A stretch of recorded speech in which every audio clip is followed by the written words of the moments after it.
कोयला ब्लॉकों की नीलामी का रास्ता साफ करने वाला बिल शुक्रवार को लोकसभा में पास हो गया।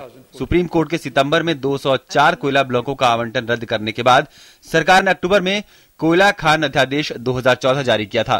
कोयला मंत्री पीयूष गोयल ने कहा कि सरकार ने इसके जरिए सभी वर्गों के हितों को ध्यान में रखा है। मंत्री ने यह भी कहा कि सरकार का कोल इंडिया से स्वामित्व हटाने का कोई इरादा नहीं है। डीनेशनलाइजिंग की जो कल्पना आपके किसी के भी मन में है, उसको मन से निकाल दीजिए। सरकार कोल इंडिया को और मजबूत करना चाहते हैं।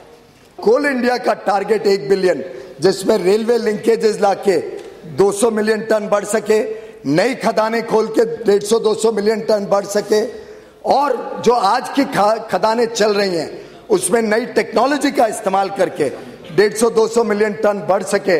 ऐसा कोल इंडिया अकेले 1 बिलियन टन बना सकता है। लोकसभा में कांग्रेस के ज्योतिरादित्य सिंधिया ने विधेयक पर चर्चा की शुरुआत करते हुए कहा कि विधेयक में खदानों में काम करने वाले मजदूरों के हितों जैसे कई बिंदुओं को छुआ नहीं गया है। उनका कहना था कि विधेयक को संसद में पारित कराने से पहले स्थायी समिति को सौंपा जाना चाहिए। The amendment, according to me, should be acceptable for the inclusion of state government companies, should be acceptable for joint ventures between two government companies, but certainly is not acceptable for the removal of end user requirement and for the inclusion of joint ventures of private companies that will lead to profiteering and privatization of the coal sector.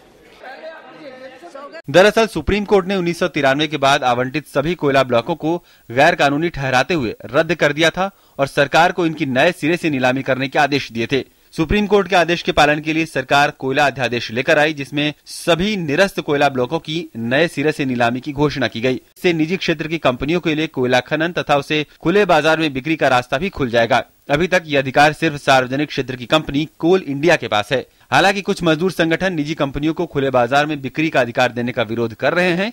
इसके अलावा सरकार ने साफ किया है कि पहले चरण की बोली में जिन 74 कोयला ब्लॉकों की नीलामी की योजना है, उन पर हरित मंजूरी की जरूरत नहीं है। नीलामी निजी क्षेत्र की कंपनियों के लिए होगी, जबकि सार्वजनिक क्षेत्र की कंपनियों को सीधे आवंटन के जरिए खाने मिलेंगी।